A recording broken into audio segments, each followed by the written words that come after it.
بسم اللہ الرحمن الرحیم. السلام علیکم. ویلکم ٹو اور on line science of general science of class 9.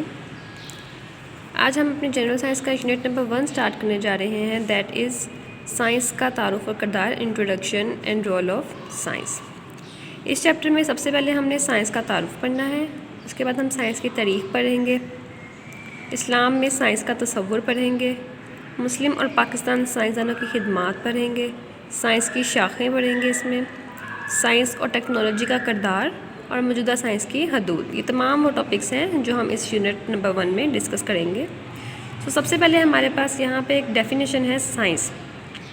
یہاں سے بچوں سب سے پہلے میں آپ کو یہ چیز بتا دوں کہ آپ کی سائنس کی بک میں سے کہیں سے بھی کسی بھی لائن میں سے آپ کو وہ شارٹ کویشچن بنا کر دے سکتے ہیں.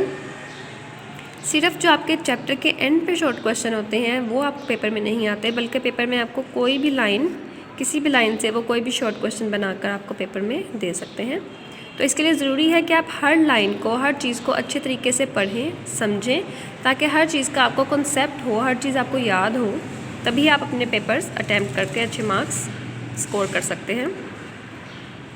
تو سب سے پہلے ہمارے پاس جو 2 لائنز ہیں, اس میں ہمارے پاس 2 شارٹ کویشچن بنتے ہیں. فرسٹ ون از سائنس, یعنی کہ سائنس کی تعریف, اور دوسرا سائنسی طریقہ کار سے کیا مراد ہے. آپ کی ہیلپ کے لیے میں نے یہاں پہ لکھ دیے ہیں, لیکن میں ساتھ ساتھ بولتی بھی جاؤں گی تاکہ آپ کو پتہ لگتا رہے کہاں پہ کون سا کویشچن آتا ہے. تو سائنس کی جو تعریف ہے اس میں اگر سائنس ایک لاطینی لفظ سائنٹیا سے اخذ کیا گیا ہے. آپ لوگ یہ اسپیلنگ سائنٹیا کے بھی یاد کر لیجئے اور اسی طریقے سے لکھیے. اس کا ایک اور کویشچن بھی وہ دے سکتے ہیں کہ سائنس کس لفظ سے اخذ کیا گیا ہے, یا پھر تو اس کے معنی بتائیں. تو یہ اس کا یہی آنسر ہوگا, سائنس ایک لاطینی لفظ سائنٹیا سے اخذ کیا گیا ہے جس کے لغوی معنی حقائق کا اصلی شکل میں باقاعدہ مطالعہ کرنا ہے. سائنس کا بنیادی تصور مشاہدہ اور استدلال ہے. یعنی کہ بیسیکلی سائنس ایک لیٹن ورڈ سے ہم نے نکالا ہے. اس کے مطلب کیا ہے کہ ہم کسی بھی چیز کو اس کو ہم لوگ جس کنڈیشن میں وہ ہے اس کو ہم اچھے طریقے سے اسٹڈی کریں, اور اس اسٹڈی کرنے کے بعد ہم اس سے کچھ نتیجے اخذ کر کے اس کو دیکھ سکیں کہ یہ کس حد تک صحیح بات ہے. نیکسٹ, سائنسی طریقہ کار کیا ہے. تجربات کی روشنی میں سائنسی قانون وضع کرنا سائنسی طریقہ کار کہلاتا ہے. یعنی اگر ہمارے پاس کوئی چیز, کوئی بات ہمارے پاس ہے, تو ہم نے یہ دیکھنے کے لیے کہ وہ چیز ویلڈ ہے, صحیح ہے یا نہیں, تو ہم نے اس چیز کو واضح کرنے کے لیے ہم لوگ تجربات کرتے ہیں, ایکسپیریمنٹس کرتے ہیں. تو اس طریقے کو ہم لوگ سائنسی طریقہ کار کہتے ہیں. اس کے بعد ہمارے پاس 1.1 جو ہمارا ٹاپک ہے دیٹ از سائنس کی تاریخ, یعنی کہ ہسٹری آف سائنس. آپ کا جو یہ ٹاپک ہے اس میں سے موسٹلی آپ کے شارٹ کویشچنس ہی امپورٹنٹ ہیں جو کہ آتے ہیں. لانگ کویشچن کے طور پر یہ ٹاپک آپ کا اتنا امپورٹنٹ نہیں ہے. سائنس کی تاریخ میں سب سے پہلے انہوں نے ہمیں یہی بتایا ہے کہ جب جیسے جیسے ٹائم گزرتا گیا, انسان نے اپنے ارد گرد دریافتیں کرنی شروع کر دیں, چیزیں دیکھنا شروع کی, ان پہ غور و فکر کیا. دین تجربات جو ایکسپیریمنٹس تھے وہ اسٹارٹ کیے, اور اس طرح ان کے علم میں اضافہ ہوتا گیا. جیسے کہ انہوں نے آپ کو یہاں پہ مثال دی ہے کہ سب سے پہلے انسان نے جب لکڑی کو جلا کر دیکھا تو ان کو آگ حاصل ہوئی. ٹھیک ہے, آگ حاصل ہونے کے بعد ان کو پتہ لگا جی کہ ہم لوگ قدرتی طور پر نیچرلی ہم لوگ آگ پیدا کر سکتے ہیں. ساتھ ہی ساتھ جب ان کو یہ پتہ لگا کہ ہم لکڑی کو جلا کر آگ حاصل کر سکتے ہیں, تو انہوں نے اس کے بعد یہ بھی اسی ٹائم دیکھ لیا کہ لکڑی کو تو ہم جلا سکتے ہیں لیکن پتھر کو نہیں جلا سکتے. اس طریقے سے ہمارے پاس سائنس کا سٹارٹ ہو چکا تھا, جس میں ہمیں نئی نئی معلومات, نئی نئی چیزیں معلوم ہو رہی تھیں. اس کے بعد نیکسٹ ہمارے پاس آ جاتا ہے یونانی فلاسفرز. تو آپ کے پاس یہاں کویشچن آئے گا یونانی فلاسفرز کے بارے میں آپ کیا جانتے ہیں. تو یہاں آپ کو بتایا گیا ہے کہ یونانی فلاسفرز, اس کا آنسر یہاں سے لے کر یہاں تک آپ کا آ جائے گا, جو میں نے ہائی لائٹ بھی کیا اور میں نے اس پہ بریکٹس بھی لگا دیے ہیں. یونانی فلاسفرز 500 قبل مسیح, یعنی کہ جو مسیح تھا اس سے بھی 500 سال پہلے سائنس میں دلچسپی لینے لگے. یونانی نظریات کی تجرباتی تصدیق کرنے کے قائل نہیں تھے. یعنی کہ جو ان کے نظریات تھے, جو چیز وہ ایک سپوز کرتے تھے, اس کو وہ ایکسپیریمنٹ کر کے اس کو پروو کرنے کے لیے انٹرسٹڈ نہیں تھے. اس چیز پہ وہ نہیں کرتے تھے کہ ہمیں کسی چیز کو ثابت کرنا ہے. بس انہوں نے جو چیز سوچ لی تھی ان کے خیال میں وہی چیز ٹھیک ہوتی تھی. جیسے کہ ان کا خیال تھا کہ دنیا میں موجود چیزیں 4 ایلیمنٹس, یعنی کہ ہوا, پانی, آگ اور مٹی سے بنی ہیں. یعنی کہ وہ کہتے تھے کہ صرف دنیا میں جتنی چیزیں ہیں وہ ہوا، پانی، مٹی اور آگ سے بنی ہیں. انہوں نے اس پہ ایکسپیریمنٹ کر کے یا اس کو صحیح ثابت کرنے کی کوشش نہیں کی، وہ اسی بات کو سچ مانتے رہے. اس کے بعد 600 سے 1400 سن عیسوی کا دور اسلامی کیمیا گری کا دور کہلاتا ہے. یہاں پہ آپ کا کوشچن آ سکتا ہے کہ اسلامی کیمیا گری کے دور سے کیا مراد ہے اور اس دور کی ایجادات لکھیں. ٹھیک ہے، تو ہم نے بتانا ہے سب سے پہلے کہ 600 سے 1400 سن عیسوی کا دور اسلامی کیمیا گری کا دور تھا. اس دور میں بہت سے لائق اور تحقیقی ذہن رکھنے والے لوگوں نے مادے کے خواص کا مشاہدہ کیا. مادہ مینس میٹر، اور اس کی کیا خواص ہے، اس کی کیا پراپرٹیز ہیں، وہ سب انہوں نے چیک کی. اس کے بعد نیو ایکسپیریمنٹس کیے اور کچھ نیو ایلیمنٹس جیسے کہ آرسینک انہوں نے دریافت کیے. اور آرسینک دریافت کرنے کے بعد انہوں نے اس کے ڈفرینٹ کمپاؤنڈز بنائے اور بہت سے تجرباتی آلات مینس ایسے آپریٹرس ہوتے ہیں جن پہ ہم لوگ کسی بھی چیز کا ایکسپیریمنٹ کرتے ہیں. تو وہ انہوں نے بنائے جیسے کہ ڈسٹیلیشن، جس کو ہم اردو میں عملے کشید کہتے ہیں، اور ریٹارٹ وغیرہ انہوں نے بنائی. اس کے بعد نیچے آپ کے پاس ہے، اس کے بعد یہاں آپ کو بتایا گیا اسلامی عملی کیمیا گری کے دور کو مسلم سائنسدانوں کا دور کہا جاتا ہے. انہوں نے پہلی مرتبہ علم کیمیا کو ایک تجرباتی سائنس کی حیثیت سے پیش کیا. ٹھیک ہے، یعنی کہ اس ٹائم پہ مسلمان سائنسدانوں نے اپنا ایکسپیریمنٹس اور اپنی جو تحقیق تھی وہ سٹارٹ کی. اس کے بعد یہاں پہ آپ کو پوچھا جا سکتا ہے کہ چنگیز خان اور ہلاکو خان کے بارے میں یا ان کے دور کے بارے میں آپ کیا جانتے ہیں. تو اس میں بیسیکلی یہ بتایا گیا ہے کہ 13ویں صدی میں 13th سینچری میں جو ہلاکو خان اور چنگیز خان تھے، انہوں نے اسلام میں کوئی اچھی پیش رفت نہیں کی جب ہم سائنس کے حوالے سے بات کرتے ہیں. تو اس ٹائم ان کے دور میں بہت سی تباہی ہوئی تھی، جس کے نتیجے میں جتنے بھی ہمارے لائق اور تحقیقی ذہن رکھنے والے لوگ تھے وہ لوگ اپنے اپنے کام سے پیچھے ہٹ گئے، اور جو دوسرے مغرب کے سائنسدان تھے جنہوں نے ہم مسلم یونیورسٹی سے ایجوکیشن وغیرہ حاصل کی تھی، وہ سب لوگ ان کی جگہ پہ آ کر مزید آگے ایکسپیریمنٹس اور مزید تحقیق اور ریسرچ وغیرہ کرنے لگے. تو ان کے دور میں ہمارے جو مسلمان سائنسدان تھے ان کا بہت حد تک جو ہماری سائنس میں کردار تھا وہ کم ہو چکا تھا.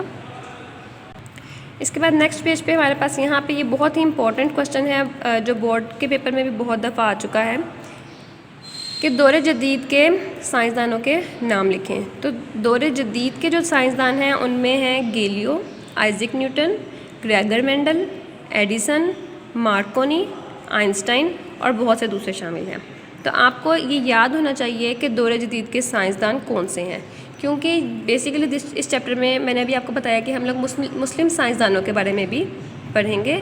تو مسلم سائنسدان کوئی اور ہیں، ان کے نام کچھ اور ہیں، اور دور جدید کے سائنسدان جو ہیں وہ ہمارے پاس یہ ہیں. اس کو آپ لوگ اچھے طریقے سے نشان لگا لیں تاکہ جب آپ لوگ اپنے پیپرز کی تیاری کریں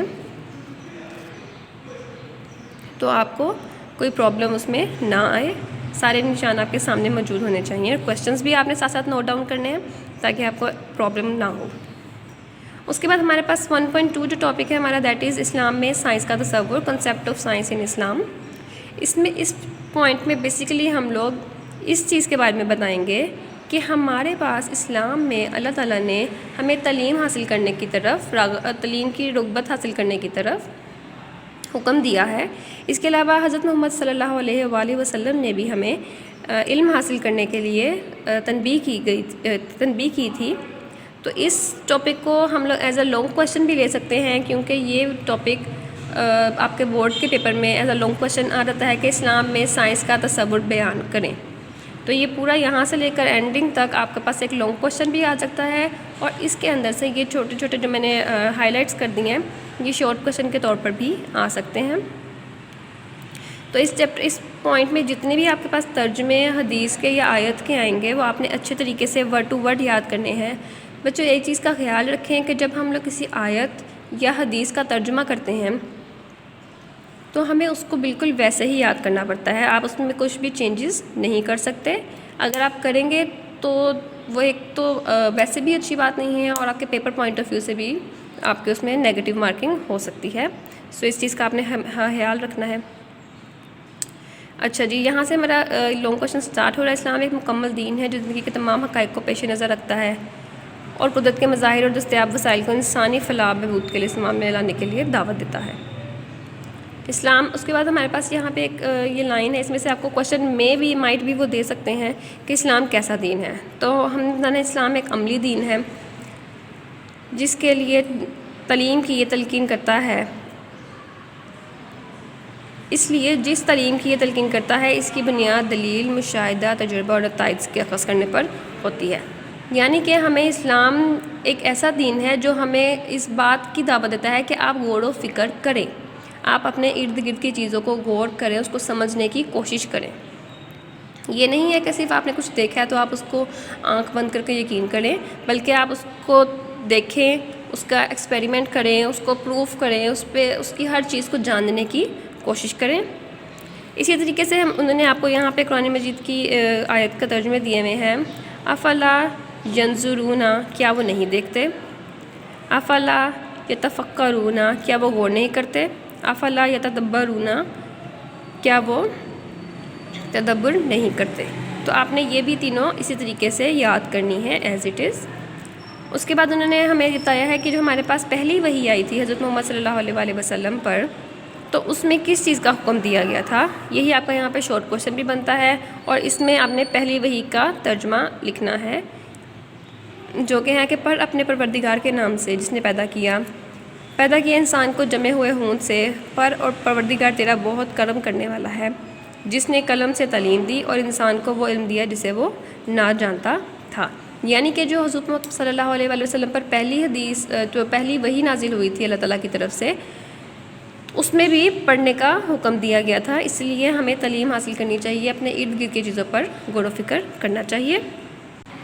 اس کے بعد ہمارے پاس نیچے قرآن آیات کے جیسے ہی ہمیں پاس حدیث بھی موجود ہیں جس میں حضرت محمد صلی اللہ علیہ وآلہ وسلم نے بھی ہمیں علم حاصل کرنے کی تلقین کی ہے۔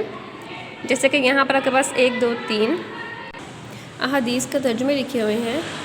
اس میں آپ کو پوچھ سکتے ہیں کہ علم کی فرضیت پر کوئی حدیث لکھیں۔ بیٹا جب حدیث کی بات آئے گی تو آپ نے وہ لکھنے ہیں اقوال جو حضرت محمد صلی اللہ علیہ وآلہ وسلم کے کہے گئے ہیں، لیکن اگر وہ آپ سے پوچھتے ہیں آیت کا تو ہم نے پھر آیت کے ترجمے لکھتے ہیں جو اللہ تعالیٰ کی طرف سے نازل ہوتی ہیں۔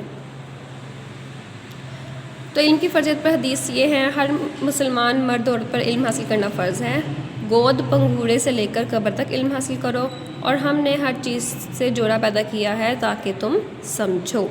ٹھیک ہے، تو یہ ہمارے پاس اس کی حدیث آ گئیں اور اوپر ہمارے پاس آیات آ گئیں۔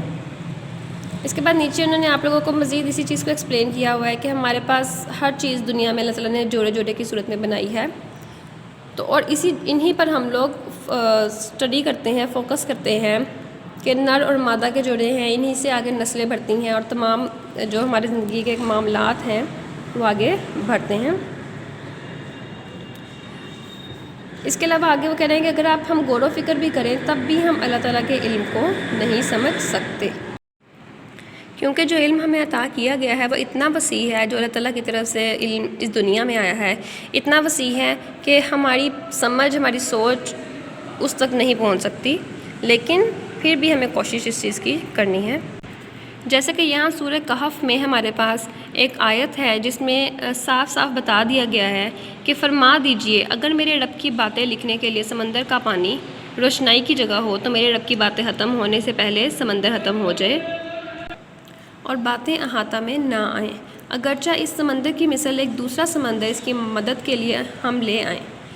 یعنی کہ اس کا مطلب یہ ہے کہ اگر ہمارے پاس سمندر، بچہ آپ کو پتہ ہے کہ جیسے کتنے بڑے ہوتے ہیں، کتنے وسیع سمندر ہمارے پاس، بہت زیادہ سمندر کی اتنی زیادہ وسیع ہیں کہ شاید ہم لوگ اگر ہم لوگ اس کو ایک انک کی طرح لیتے ہیں، یا روشنائی جو یہاں پہ اس کا مطلب ہے کہ اگر ہم اس کو انک کی جگہ لیں، تو اگر ہم لوگ سمندر کا تمام پانی جتنا بے بہا اس کے اندر پانی موجود ہے اس کو ہم لوگ انک کی جگہ لے لیں، انک سمجھ لیں، اور اس سے ہم اپنے پروردگار کی باتوں کو لکھنا شروع کر دیں، تو ان کا علم، ان کی باتیں، ان کی قدرت اتنی وسیع ہے کہ سمندر کا تمام پانی ختم ہو جائے گا، لیکن اس پروردگار کی، ہمارے خدا کی باتیں ہم لوگ اس میں نہیں لکھ پائیں گے۔ اور اگر ہم اسی طرح کا ایک اور سمندر بھی لے آئیں تو پھر بھی ہم لوگ اس کو نہیں لکھ پائیں گے، کیونکہ وہ باتیں، وہ علم وہ بہت ہی وسیع ہے۔ اس کے بعد آگے وہ کہہ رہے ہیں اس سے پتہ چلتا ہے کہ انسانی علم و عقل حقائق اشیاء کے ادراک سے عاجز ہے، یعنی کہ ہماری سوچ اس چیز کو کور کر ہی نہیں سکتی جو اللہ تعالیٰ نے اس دنیا میں پیدا کر دیا ہے۔